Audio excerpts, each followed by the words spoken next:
기도하고 시작하겠습니다. 아버지 하나님 감사합니다. 오늘 아침 저희들에게 귀한 시간을 허락해 주셔서 이렇게 만남을 갖고 주의 말씀을 나눕니다. 이 시간 이곳에서 주님 우리의 믿음을 살펴주시고 우리에게 믿음을 더하여 주시기를 원합니다. 우리에게 주님을 아는 지혜와 지식 가운데 성장하여 주님이 원하시는 온전한 분량에 이를 수 있도록 이끌어 주시기를 기도합니다. 오늘도 부족한 종을 주님의 도구로 사용해 주셔서 오직 주의 진리만을 전할 수 있도록 종의 입술에 주의 말씀을 담으시고 오직 주의 성령님의 역사와 감동 속에서 이 시간이 진행되게 하여 주옵소서. 전화가 듣는 우리 모두가 주의 진리 가운데 있기를 예수님의 이름으로 기도합니다. 아멘. 사사기서 18장 1절 우리 한번 읽을까요? 시작. 그때 이스라엘의 왕이 없었고 단 지파는 그때 거주할 기업 땅을 구하는 중이었으니 이는 그들이 이스라엘 지파 중에서 그때까지 기업을 분배받지 못하였습니다. 사사기서 1장으로 한번 갑니다. 1장 34절부터 36절까지입니다. 다 같이 읽습니다. 시작.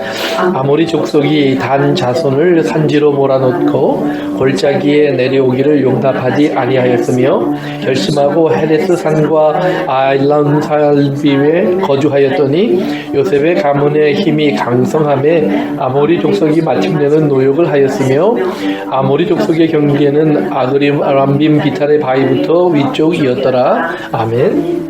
오늘 이제 우리 사사기서 우리 17장부터 21장까지 이제 우리 지난 시간에 결론을 내겠는데요. 사사기서 이제 마지막 부분에 17장부터 21장은 크게 두 가지의 이야기로 되어 있습니다. 17장부터 18장은 단지파와 미가라고 하는 사람의 사람과 연결돼서 나오고요. 그 다음에 19장부터 21장은요. 이것은 베냐민 지파와 한 레위인 그리고 이제 이스라엘 11지파, 다른 11지파와의 관계 속에서 일어난 사건이 기록이 되어 있습니다. 그래서 이제 이걸 여러분 이해하시려면 먼저 우리가 사사기서 17장 1장부터 21장의 이야기가 사사기서를 그냥 읽으면은 삼손이라고 하는 사람의 이야기 다음에 나오는 사사시대의 끝부분의 이야기처럼 보는데 사실은 사사기서 이제 우리가 1장을 읽은 것처럼 1장 34절에 보면 단지파는 이제 아모리 족속에게 쫓겨나서 자기들이 가져야 될 기업을 갖지 못합니다. 기업을 갖지 못하는 이제 이야기가 기록되어 있는데요. 그 단지파 그래서 기업을 갖지 못하게 되니까 그들이 그 다음에는 어디서 그럼 우리가 살 수 있을까 찾다가 찾으러 나가는 이야기가 17장과 18장에 나오는 이야기입니다.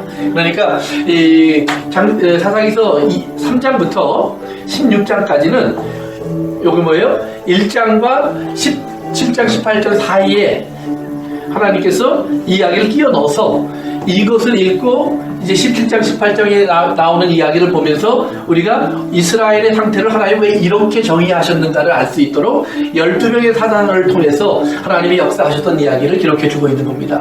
그러니까 이제 하나님 먼저 결론적으로 이스라엘이 왕이 없어요. 그래서 다 자기 마음대로 자기 식대로 이렇게 씁시다. 자기 식대로 살아갔다. 이 자기 식대로 살아가는 이스라엘을 향해서 하나님이 그러면 아무것도 안 한 것이냐? 그게 아니라 이런 일을 하셨었다는 말이에요. 이런 일을 계속해서 하나님이 사사를 보내서 이스라엘 구원하는 일을 계속했음에도 불구하고 이스라엘은 자기 마음대로 살아가는 일을 버리지 못하는 모습을 이제 성경이 기록해 준 겁니다. 그래서 우리가 다시 한번 이제 1장 34절에 가서 본 것처럼 단지파는 이스라엘이 가나안 땅에 들어가서 이제 여호수아의 이야기를 잠깐 돌아가야 됩니다. 여호수아가 이스라엘을 리드에 들어가서 가나안 땅에 이제 정복 전쟁을 하죠. 그리고 전쟁을 마치고 여호수아서 24장 그리고 사사기서 이제 1장 2장에 와서 보면 자기의 모든 것을 마치고 자기는 이제 땅을 나눠준 다음에 죽습니다. 그런데 여호수아서 14장과 18장 두 군데서 보시면 여러분들이 18장 두 군데서 보시면 14장에서 여호수아가 전쟁을 마친 다음에 무슨 말을 하냐면 자 전쟁이 끝났으니까 너희들 땅을 가져라. 그래서 하나님이 약속하신 이스라엘 땅을 이제 12개로 나누어서 이게 나누어 줍니다. 그런데 오직 두 지파 유다 지파와 에브라임 지파 그 다음에 에브라임 지파와 함께 므낫세 지파 이 지파들만 땅을 차지하러 올라가서 땅을 차지합니다. 그리고 나머지 7개의 부족, 7개의 지파는 땅을 차지하러 올라가지 않고 있어요. 그래서 여호수아가 18장에 가면 그들을 다시 한번 불러서 재촉을 합니다. 왜 너희들은 이 땅을 찾으러 올라가지 않니? 이렇게 얘기하는데 한번 여호수아서 18장 한번 가봅시다. 1절 제가 읽을게요. 여러분 찾는 동안에 이스라엘 자손의 온 회중이 실로에 모여서 거기에 회막을 세웠으며 그 땅은 그들 앞에서 돌아와 정복되었더라. 2절 3절 같이 읽습니다. 시작. 그러나 이스라엘 자손 중에 그 기업의 분배를 받지 못한 자가 아직도 7지파라. 여호수아가 이스라엘 자손에게 이르되 너희가 너희 조상의 하나님 여호와께서 너희에게 주신 땅을 점령하러 가기를 어느 때까지 지체하겠느냐 그러죠. 그러면서 너희들이 왜 이 땅을 차지하러 가지 않니? 그러면서 지체한다라는 말을 하는데요. 왜 지체한다? 준비되지 않은 모습을 보인다는 말이에요. 그러면 준비된다는 말이 뭐냐면 준비한다, 준비. 그럼 이스라엘은 뭘 준비해야 되나요? 땅을 차지하러 가기 위해서. 무기를 준비해야 될까요? 군대를 준비해야 될까요? 돈을 준비해야 될까요? 뭘 준비해야 될까요? 군대. 군대요? 예. 군대도 마땅히 사람이 있어야 되니까. 그다음 가장 핵심은 믿음입니다. 믿음. 그러니까 하나님이 이것을 주신다고 했으니까 가면 되는 거예요. 그러니까 유다 지파와 에브라임과 므낫세 지파가 올라가서 차지한 것처럼 저들도 자기들의 곳으로 가야 돼요. 그런데 여러분들이 우리 사사기 1장 공부할 때는 기억할지 모르지만 1장에 보면 올라가는 지파들마다 처음에 승리합니다. 승리해서 땅을 차지하는데 차지한 다음에 어느 정도 자기들이 좀 편안해지면 그 다음에 좀 더 강한 사람들이 살고 있는 지역은 그들이 쳐들어 가지 않고 그냥 내버려둬요. 왜냐하면 전쟁을 하려고 해보니까 그들의 무기가 너무 좋다는 말이에요. 그리고 사람도 많아 보이니까 에이 이만해서 살만해. 그리고 적당히 멈추는 거예요. 그러다가 아까 다시 이제 사사기서 1장으로 다시 가봅니다. 34절에 가서 보세요. 시작. 아무리 족속의 단 자손이 산산으로 몰아넣고 골짜기에 내려오기를 용납하지 아니하였으며. 그 전까지는 보시면은 보세요. 32절에 한번 가보세요.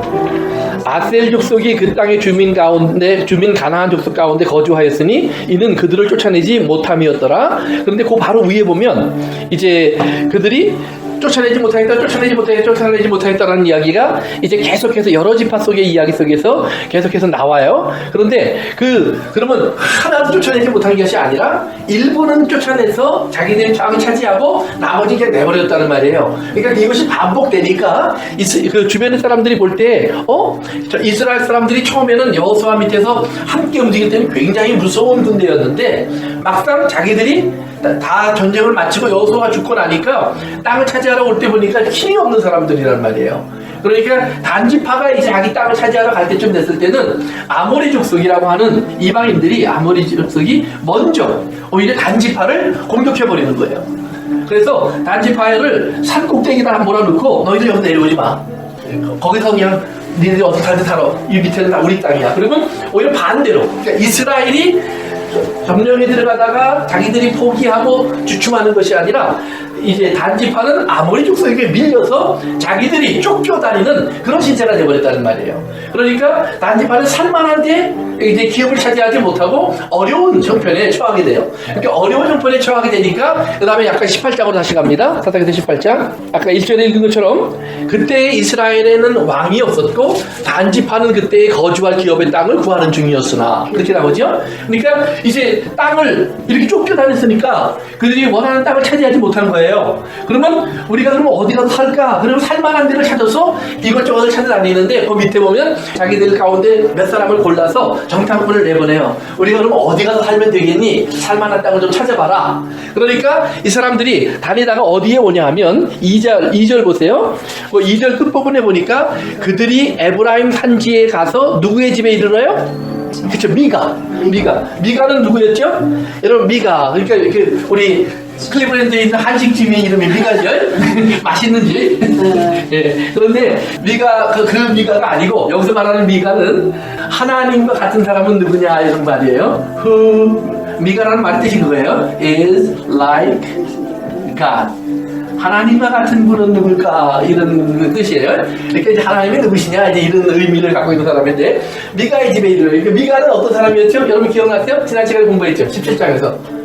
자기 집에다가. 그렇죠. 자기 집에다가 우상 세트를 만들어 놓고 그 다음에 레위인까지 자기 집으로 인바이트해서 자기가 이제 돈도 주고 먹을 거 주면서 교회를 개척했다고 그랬죠. 그러니까 개척한 것이 뭐가 나쁘냐 그러는데 나쁜 거예요. 왜냐하면 그것은 뭐예요? 독립된 교회를 세웠다는 말이죠. 하나님의 뜻 안에 있는 것이 아니라 자기의 종교, 그러니까 자기에게 복을 가져오기 위한 종교를 만드는 거예요. 그래서 자기가 하나님이 돼버린 거예요. 자기가 하나님이 돼버렸어요.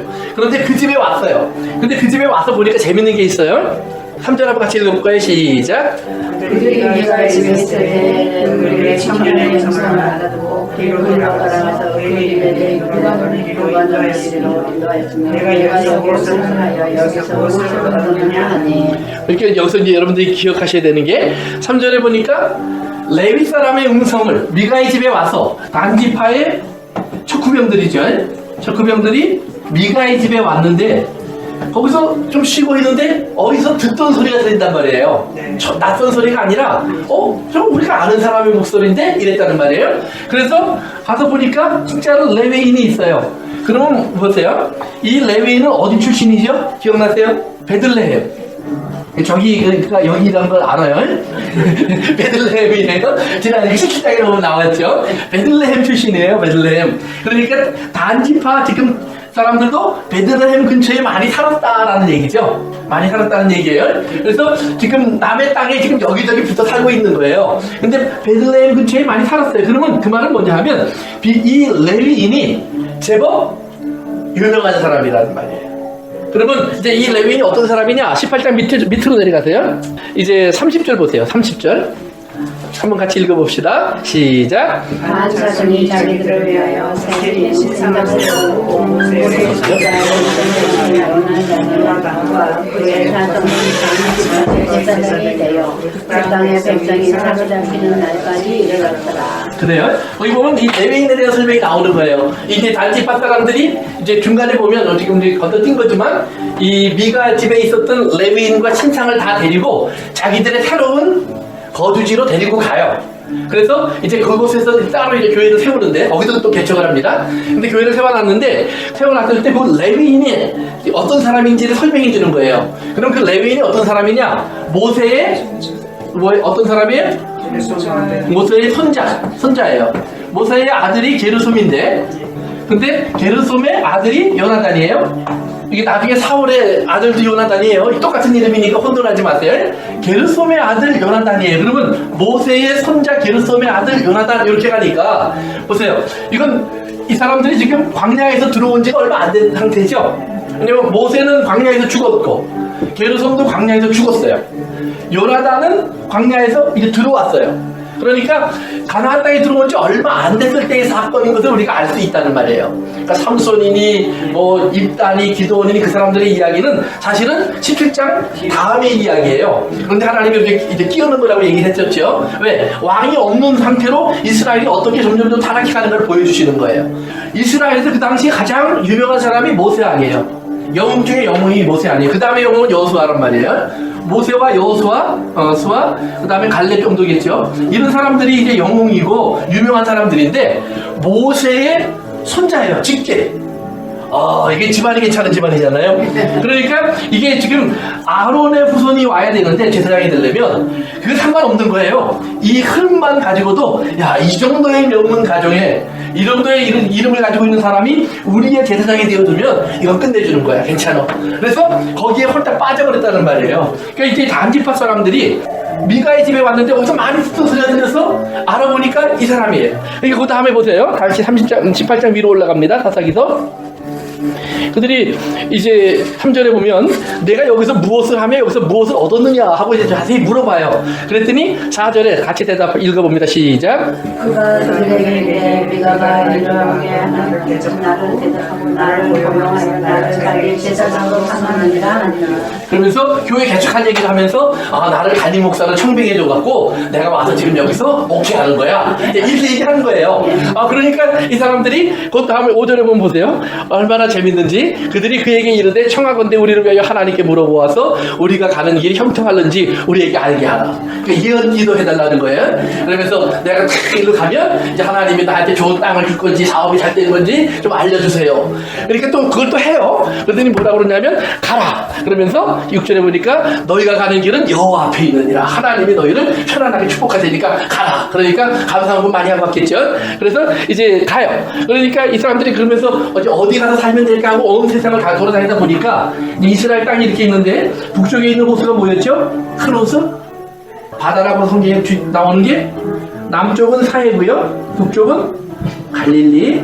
다 아는데 목사님이 아나 한번 시험해본 걸로 알고 있는데 아니요, 갈릴리 좀 다른 게 갈릴리. 생각을 더듬면서 했어요. 그렇죠, 맞아요. 근데 이 갈릴리 위가 여기 위쪽으로 헐몬산이라는 산이 있어요. 그래서 이제 중동의 가장 높은 산이고 만년설이 있는 산이에요. 근데 이 산에서 이렇게 물이 내려와서 갈릴리로 흘러 들어가는 거거든요. 이 산 아래로 오면 용천처럼 요 흘러 내려온 물이 솟아나는 곳들이 있어요. 그 중에 이제 여기에 난지파가 자리를 잡는 거예요. 올라가서.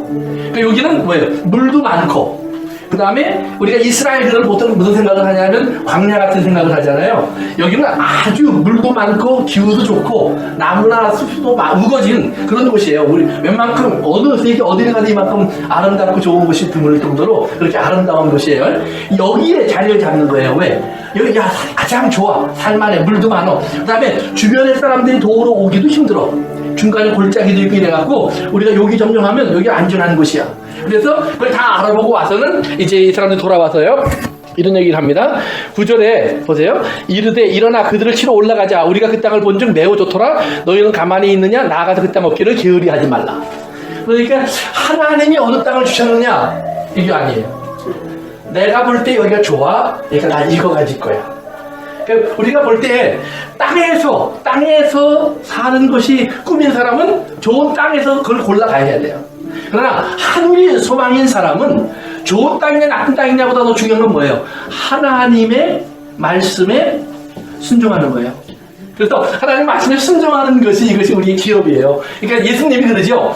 내 양식은 뭐냐? 예수님에게 배고프니까 좀 잡수세요. 그랬더니 나는 너희들이 모르는 양식이 있어. 내 양식이 뭔지 아니? 나를 보내신 이의 말씀을 이루는 거야. 아멘. 이게 예수님의 양식이거든요. 맞아요. 그러니까 신앙생활하는 사람은 이게 양식이 되어야 되는데, 근데 하나님 이것만 먹고 사나요? 자꾸 일로 와야죠. 그러니까 하나님이 성경에 보면 사람이 떡으로만 사는 것이 아니라 하나님 말씀으로 사는 거다. 그래서 떡과 말씀이 여기 하나가 돼야 돼요. 그러니까 그런데 사람들은 여기에 오면 말씀은 없고 여기에 오면 말씀만 있는 것 같아요. 그런데 하나님 말씀 쪽으로 오면 떡이 좀 부실할 수가 있어요. 떡이 좀 부실할 수가 있는데 이 부실해 보이는 떡 가운데 우리가 그 안에 깊이 들어가 보면 예수 그리스도의 사랑이라는 것이 있어요.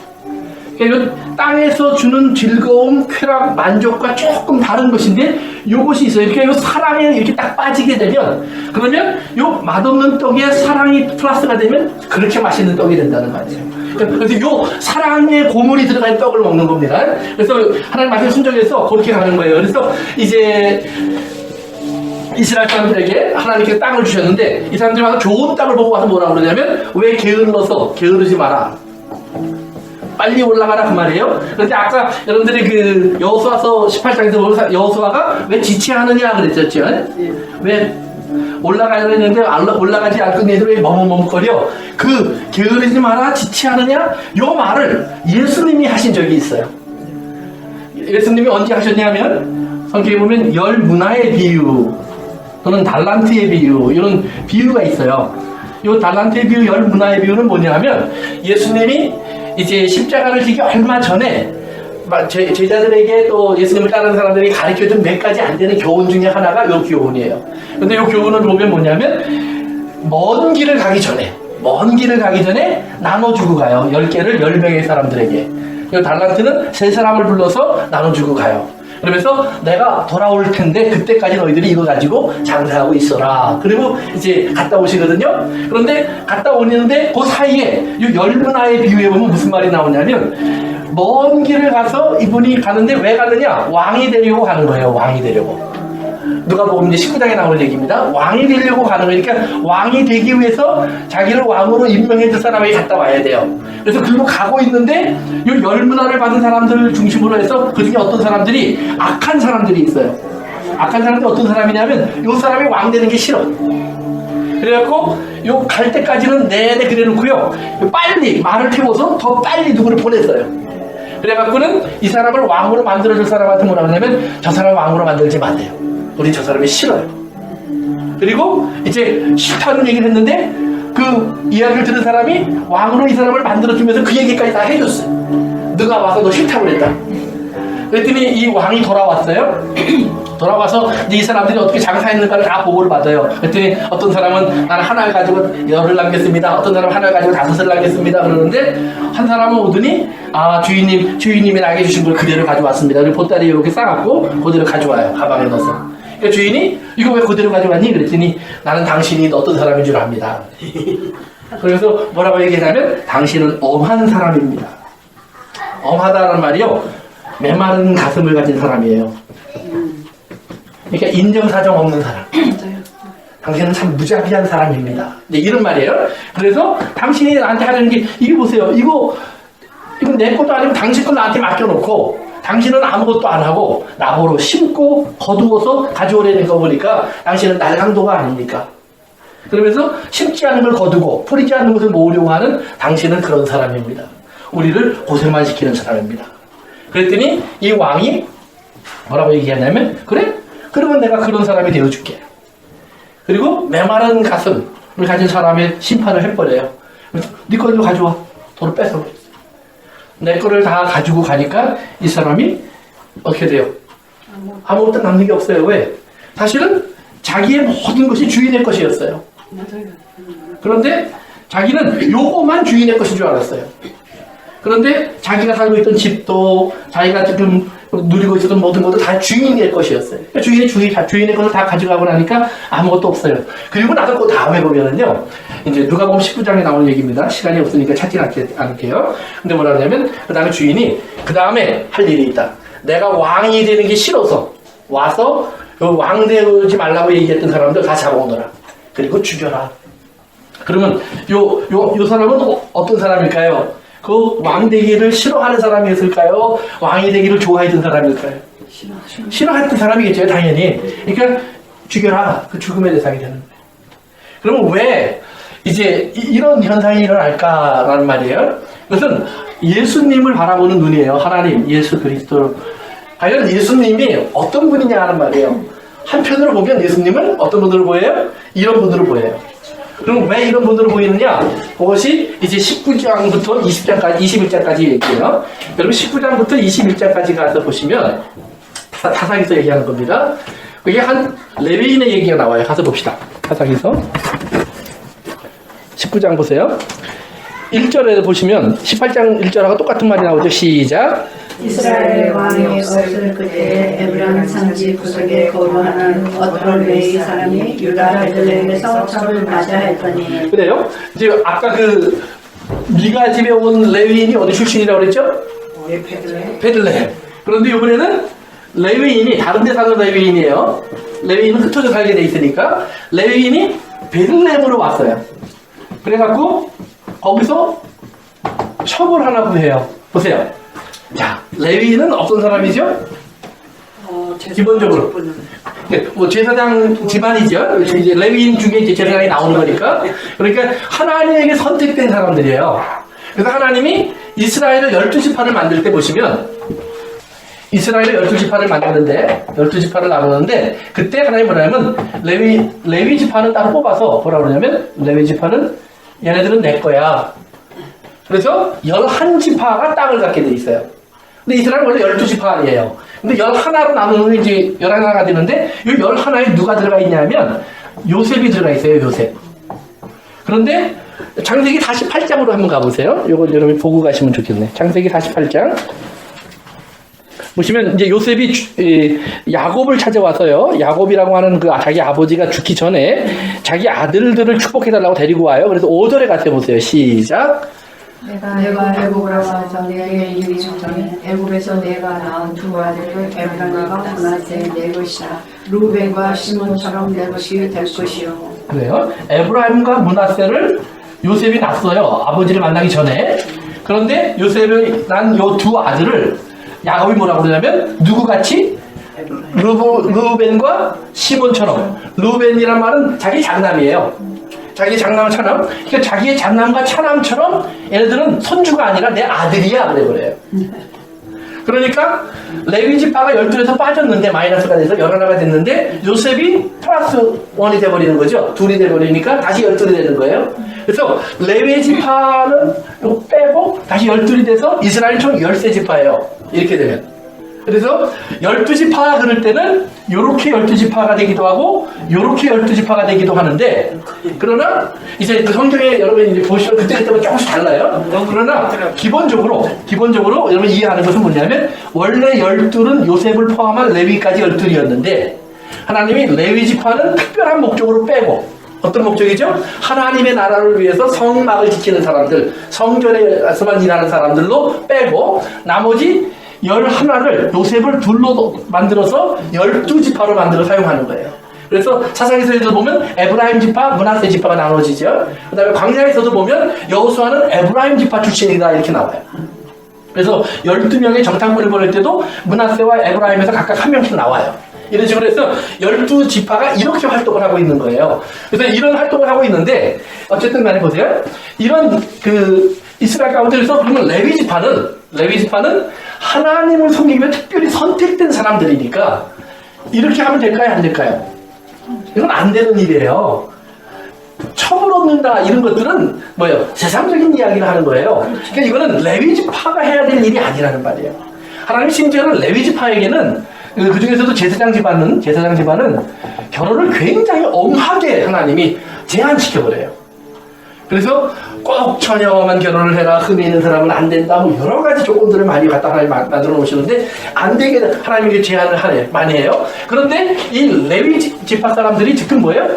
이런 첩을 얻기 시작해요. 그러면 여기서 이제 우리 보세요. 이스라엘이 지금 왕이 없다 그랬잖아요. 왕이 없다.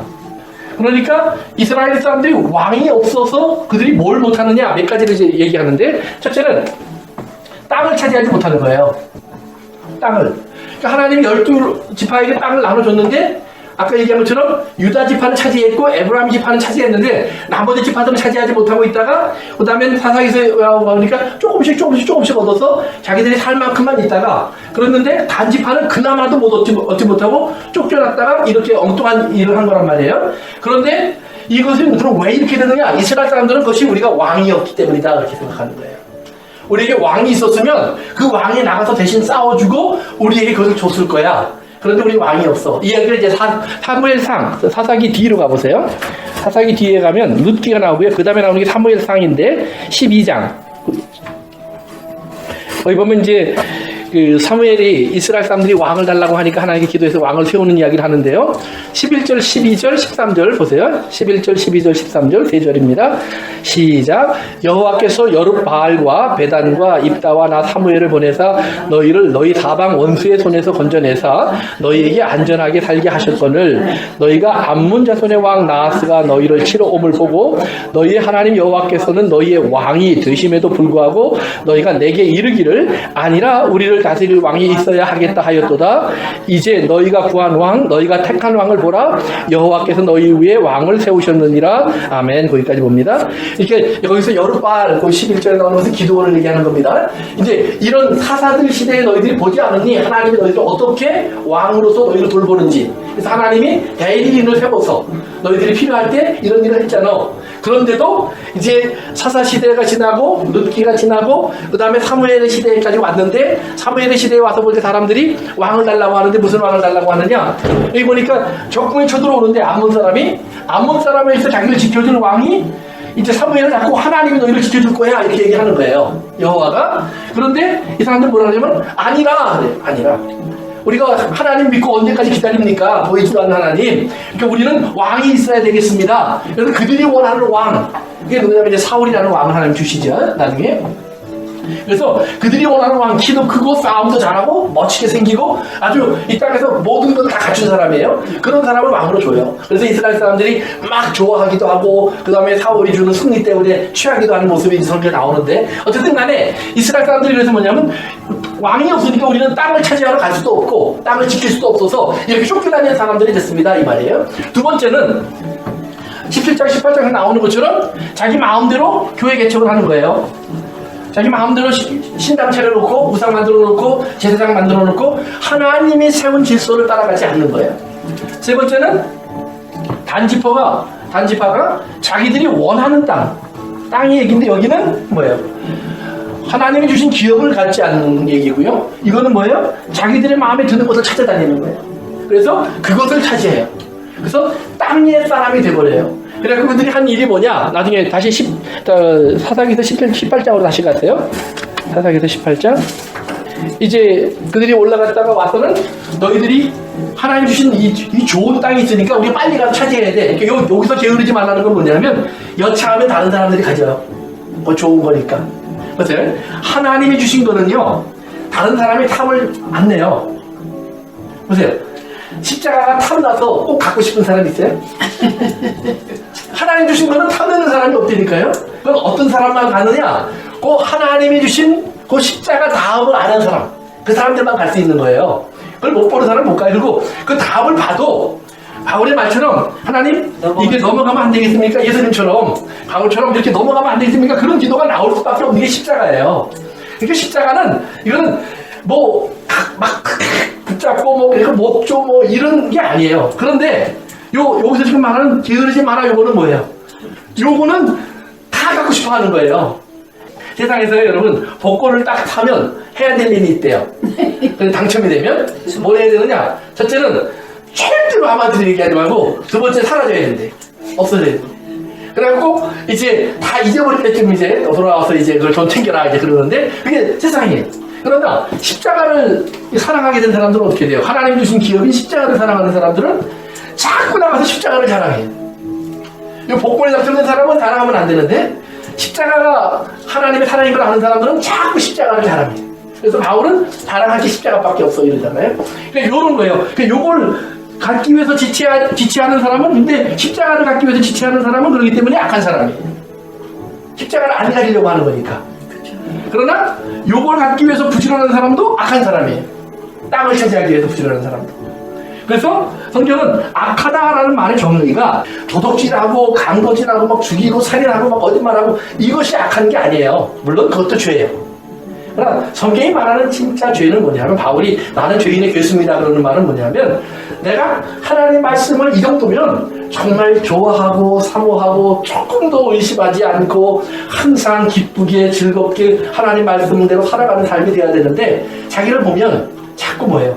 다른 생각들이 스쳐 지나간다는 말이에요. 꺼리는 마음도 있다는 말이에요. 그러니까 이걸 보면서 바울이 뭐냐면 내가 진짜 죄인이구나. 누구 앞에? 하나님 앞에.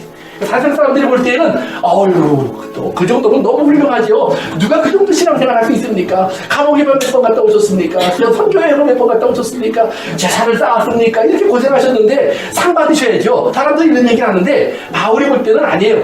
속으로 그러면서 가끔가다 무슨 생각도 드냐면 너희들은 못하는 일을 내가 좀 했다. 이런 생각도 좀 들어오고 별 마음이 다 지나간다는 말이에요. 근데 바울이 하는 건 뭐예요? 내가 한 것이 아니라 하나님이 하신 일인데. 아멘. 그 하나님이 하신 일이라는 것을 알면서도 자꾸 자기의 공명이 드러나고 자기를 높이려는 생각도 들어오는 이런 걸 보면서 나는 죄인의 괴수구나 이런 마음을 갖는 거예요. 그러니까 도덕질을 많이 해서 죄인의 괴수가 되는 사람은 그는 아주 싸구려 죄인이에요. 그건 싸구려예요. 싸구려. 그거는 진짜 죄인은 하나님 앞에 이걸 깨달아가는 사람이에요. 그래서 이제 이런 얘기를 하는 이렇게 지체하느냐를 놓고 이제 예수님도 한 누나 나중에 이제 하나 왕이 되기 싫어했던 그 한 사람이 뭐냐면 악하고 그 다음에 뭐라 그러냐면 게으른 종아 그래요. 너는 믿음이 없어. 하려고 하는 자세가 안 돼 있어. 준비가 안 돼 있어. 자꾸 뒤로 빠져. 머뭇머뭇거려. 그러면서 이제 예수님이 책망하시는 거예요. 그런데 이 사람이 이제 자기 민족을 착취를 해서 자 게으르지 말고 올라가서 가자 그랬는데 가다가 어디로 가냐 하면 이제 12절 잠깐 지나갑시다. 12절 보시면 12절에 보면 그들이 마하나데시라는 곳에 모여서 가요. 근데 이 마하나데시 어디냐면 사사기서 13장에 보면 삼손이 하나님의 성령을 처음 받으면서 하나님의 일을 시작한 장소예요. 그러니까 삼손이 단지파 사람이거든요. 그러니까 그 말은 뭐냐면 그 지역에 단지파 사람들이 많이 살았다라는 말이에요. 그 지역에. 그 중에 삼손도 있었고 이제 이 600명도 나오는 거예요. 그리고 이 600명이라는 단지파의 대부분은 올라갔고 삼손의 집안처럼 그 뒤에도 남아있었던 사람들이 있었다는 얘기예요. 어쨌든 넘어갑니다. 그래서 13절에 보니까 이제 단지파가 약속한 정탐꾼이 그곳 땅 차지하기 위해서 전진하는데 그들이 올라가다가 어디에 도착해요? 그렇죠. 미가의 집에 도착하죠. 미가의 집에 도착하니까 정탐하러 같은 사람들이 14절에 보면은 야 미가의 집에 가면 거기에 교회가 있고 거기에 신상도 있고 에봇도 있고 제사장도 있어. 그러니까 너희들이 어떻게 하면 되겠니 잘 생각해봐. 그 말은 뭐예요? 이거 데리고 가는 게 좋겠어? 부시고 가는 게 좋겠어? 아니면 그냥 못 본 척 하는 게 좋겠어? 근데 가져가야죠. 왜? 아 여기 기도를 해줬는데 앞길 뻥 뚫릴 거라고 했는데 효염이 그 용해 정말 잘 쳐. 데리고 가자. 그래서 뭐라고 그러냐면은요, 거기 보세요. 밑으로 내려가서 보시면은, 이제 여기에 와갖고는요, 이 교회 안에 있는 걸 다 드러내는 거예요. 다 드러내니까 18절에 보시면, 제사장이 와서 그래요. 너희들이 뭐 하니? 이거 지금 무슨 짓입니까? 이래요. 그때 19절, 시작.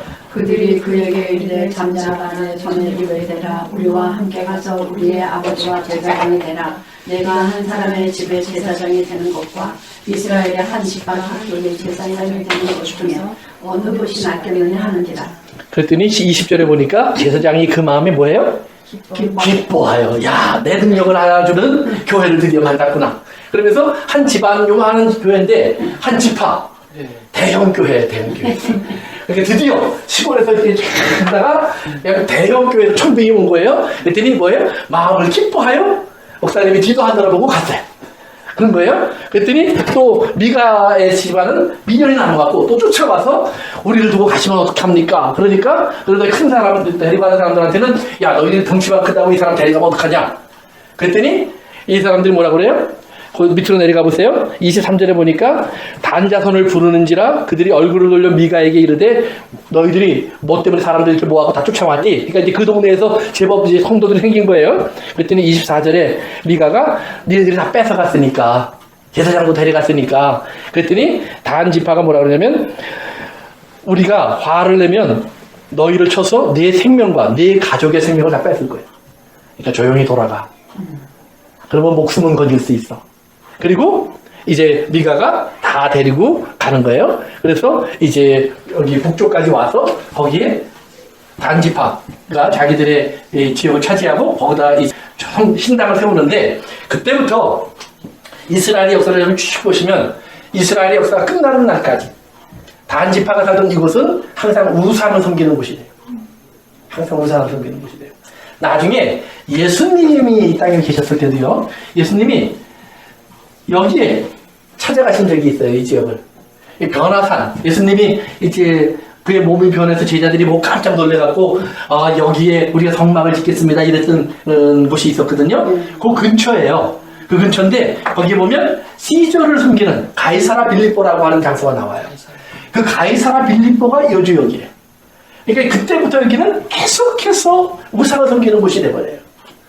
사람들이 살기 좋고 그다음에 환경이 좋으니까 여기를 가장 자기들이 존경하는 왕 또는 신을 갖다 놓고 여기서 우리를 복되게 해주실 것, 우리를 축복할 사람 이렇게 해서 이제 그분을 세우는 거예요. 어쨌든 이런 이제 일이 벌어지는데 그래서 종교가 사유화가 돼버려요. 그러니까 하나님께서 뭐라 그랬죠? 성막이나 성전이나 모든 걸 하나님이 우리를 만나기 위한 거예요. 그런데 이제는 이 사람들이 뭐예요? 하나님을 자기들이 마음대로 부르기 위한 거예요. 그러니까 하나님은 이리 와 그러면 오시는 게 아니라는 말이에요. 하나님이 우리를 만나러 오신 것을 알고 우리가 겸손하게 하나님 앞에 여기까지 오신 하나님 앞에 우리가 나와서 경배하는 거지 하나님을 우리가 찾는 이렇게 마음대로 오고 가게 하는 게 아니란 말이에요. 그래서 종교를 사유화시키는데 그 다음에 이제 19장부터 21장은 뭐냐면 그러면 레위인이 여기 베들레헴에 첩을 데리고 가는데 첩을 데리고 가다가 어떤 일이 벌어지냐면 보세요. 19장으로 가세요.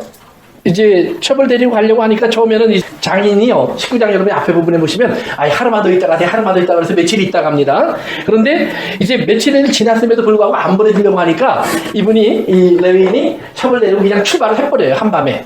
그래서 이제 밑으로 내려가서 중간쯤에 보시면은요. 종이랑 같이 가다 뭐라 그러냐면 11절에 보세요. 그들이 여부스에 가까이 왔을 때에 해가 지려 하는지라 종이 주인에게 이르되 청하건대 우리를 돌이켜 여부스 사람의 이 성읍에 들어가서 유숙합시다 그래요. 여부스는 예루살렘 근처를 말합니다. 그래서 이제 이 사람들이 이제 유숙하러 가는데 왜 그 이스라엘 사람들이 살고 있는 마을로 들어가려고 하냐면은요. 하나님의 법에 보면 율법에 보면 하나님은 이스라엘 사람들에게는 명령하신 것 중에 하나가 뭐냐면 나그네를 돌보는 일이에요. 그래서 율법에 보면 하나님이 11조라든가 안식일을 얘기할 때 꼭 보면 나그네도 쉬게 하라 그러고요. 나그네에게도 먹을 것을 주라 그래요. 그래서 너희들의 안식에 들어온 사람들의 모습을 계속해서 이제 얘기하는 그 중에 나그네예요. 그래서 더구나 이스라엘 사람들의 나그네는 반드시 그 사람들이 뭐예요? 환대하게 되어 있어요. 그래서 환영해야 되는데 여기 성경에 보면 이제 그들이 한 마을로 들어가거든요. 그런데 15절에 보세요. 기브아에 가서 유숙하려고 그리로 들어가서 넓은 거리에 앉아 있으니 그러니까 대로에 앉아 있는 거예요. 사람 많이 다니는데 근데 그를 집으로 영접하여 유숙하는 자가 없었더라. 그러니까 이 사람들은 이게 뭐예요? 율법을 지키지 않는 거예요. 말씀에 관심이 없어요. 그러면서 이제 16절에 보면 한 노인이 바깥에 나가서 일을 하다가 돌아오는데 그 사람은 어떤 사람이냐면 여기에 원래 살고 있는 원주민이 아니에요. 여기 원주민은 베냐민 사람이거든요. 근데 원주민이 아니라 누구예요? 여기 보니까 그냥 거류민이에요. 그러니까 다른 지역에 살던 사람이 여기 살기 괜찮네 그리고 와서 거기에 이민 온 사람이에요. 우리처럼 이민 와서 사는 사람인데 이민 와서 사는 노인이 밭에 나가서 일하고 돌아오다가 보니까 이렇게 한 레위인이 첩과 길거리에 앉아있는 걸 보고 그를 데리고 자기 집으로 가요. 그래서 자기 집으로 가서 이제 영접을 하는데 쭉 밑으로 내려갑니다. 22절에 보니까 그들이 마음을 즐겁게 할 때에 그러니까 그건 뭐냐면 먹고 쉬고 대화하고 이런 그 즐거운 시간을 보내고 있을 때 이 말이에요. 그렇게 즐거운 시간을 보내고 있는데 누가 와요? 불량배들이 와요. 그 불량배라는 말이 벨리알의 아들들이라는 말이에요. 벨리알의 아들들이에요. 벨리알이라는 말은 이거는 악한 자라는 말이에요. 악한 자. 그러니까 레위 베냐민 사람들이면 하나님의 자녀들 아니에요. 그리고 이름도 권능에 하나님의 오른편에 있는 사람들, 이런 좋은 이름을 가지고 있는 사람들이에요. 그런데 이렇게 됐다는 말이에요. 벨리알이 되어버렸어요. 그러니까 완전히 육적인 사람이 되어버렸다는 얘기죠. 그러면 그들이 요구하는 얘기가 뭐냐면 집주인 노인에게 말하여 이르되 내 집에 들어온 사람을 끌어내라 우리가 그와 관계하리라. 그러니까 이것은 여기서 관계한다는 말은 성적인 행동을 하겠다는 얘기예요. 그러니까 이 레위인을 끄집어내라 우리가 욕보이겠다 이 말이에요. 그러니까 노인이 뭐라고 얘기하냐면 보라 여기 24절입니다. 내 처녀 딸과 이 사람의 첩이 있은즉 내가 그들을 끌어내리니 너희가 그들을 욕보이든지 너희의 좋은 대로 행하되 오직 이 사람에게는 이런 망령된 일을 하지 마라. 보세요. 첩을 데리고 왔는데 막상 이런 일이 벌어지니까 불량배들이 둘러싸니까 뭐라 그래요? 니네들을 줄게. 거기다가 노인은 자기 딸까지 준다 그래요? 그러면 이 사람들은 무슨 죄가 있어요? 도대체 모르겠어요. 도대체 모르겠죠? 근데 요 얘기가 아브라함 얘기에 보면 소돔과 고모라에서 그대로 일어났던 얘기예요. 천사들이 찾아왔을 때 성사람들은 하나도 영접하지 않았는데 롯이 영접해서 자기 집으로 데리고 들어가니까 낯선 사람들을 데리고 저로 들어갔네? 그리고 쫓아와서는 집어내라. 우리가 오늘 밤에 걔네들 데리고 좀 놀아야겠다. 이런 이야기 있었잖아요. 근데 그때도 보면 자꾸 괴롭히니까 롯이 뭐냐면 내 딸 내줄게 그래요. 여기서 여러분들이 잘 아셔야 돼요. 지금 제가 이제 얘기한 것처럼 남자와 여자라고 표현되는 이야기 속에서 여러분들이 상당한 이야기는요. 남자는 하나님, 여자는 우리 하나님의 자녀들을 상징하는 거예요.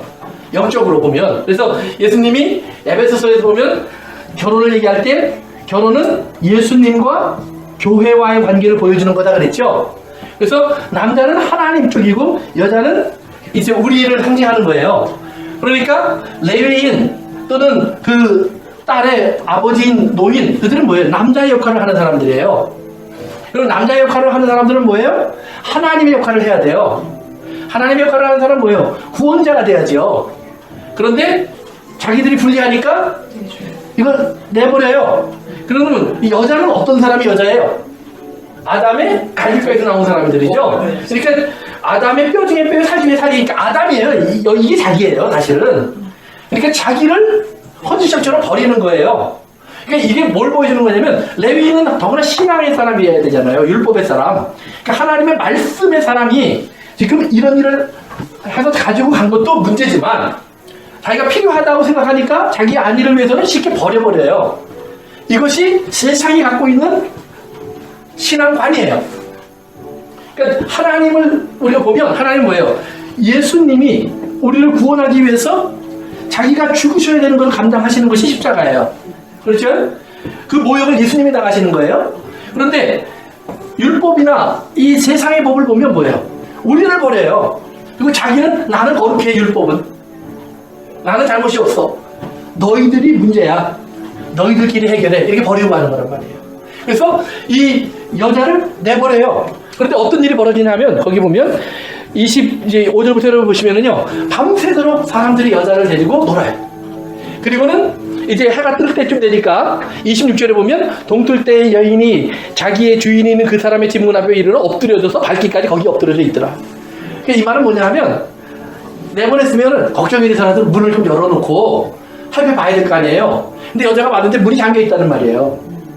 그러니까 그리고 나서 살펴보지도 않은 거예요. 그리고 27절 같이 읽어보세요. 시작. 그의 주인이 일찍 일어나 집문을 열고 떠나고자 하더니 그 여인의 집문이 엎드려져 있고 그의 두 손이 문지방에 있는 것을 보고. 보세요. 레위인이 보자면 뭐예요? 여자를 찾으러 가겠다는 거예요?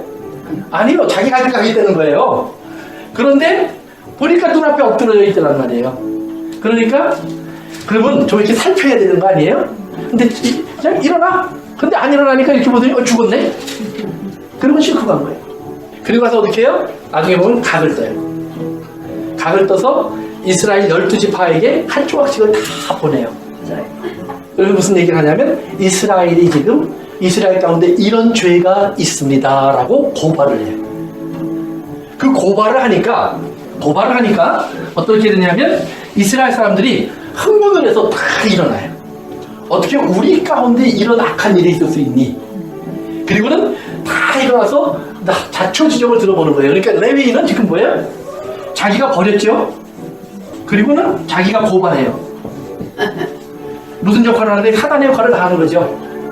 그러니까 예수님이 와서 사단이라는 말의 의미 중에 하나가 뭐냐면 고발자예요. 고발자. 그러니까 사단은 죄를 보면 제가 그랬대요. 이게 사단이에요. 하나님은 죄를 보면 뭐예요? 그래, 그 죄야. 그런데 저걸 어떡하지? 그랬더니 예수님이라고 하시는 하나님의 아들이 뭐냐면 아버지 제가 대신 매를 맞을게요. 그리고 예수님 대신 형벌을 받고 그래서 저 사람을 용서해 주니까 그 죄인을 보면 뭐가 보여요? 아들의 희생이 보이는 거예요. 똑같은 죄인데 아들의 희생이 보이니까 얼마나 귀해요. 근데 제가 그랬대요. 하나 보면 고발하는 놈도 얄미워 죽겠고 그것도 얄미워요. 그런데 여기는 죽어야 되는 것은 자기의 자식이고 고발하는 것은 사단이란 말이에요. 그러니까 사단의 역할을 뭐가 해요? 레위인이 해요. 레위인이. 율법이 예수님이 와서 그래서 뭐예요? 율법이 사단의 역할을 하는 거예요. 그러니까 예수님이 율법을 가지고 예수님을 죽이려고 하는 사람들을 뭐라고 그러냐면 니네 아버지가 누군지 내가 가르쳐줄게. 너희 뭐라고 그래요? 니네 아버지는 사시야. 원래 거짓말 잘하고 사람 죽이는 거 좋아해. 예수님이 그 말을 하니까 이스라엘 사람들이 화를 내죠. 그러면 넌 그럼 니네 아버지는 누군데? 그랬더니 우리 아버지는 하시야. 하나님이야. 그러니까 자기가 하나님을 아버지라고 불렀다고 해서 죽이려고 해요.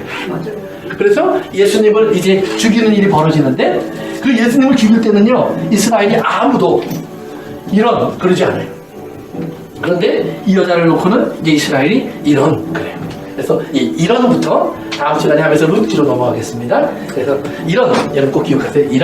거기까지입니다. 네, 기도하겠습니다.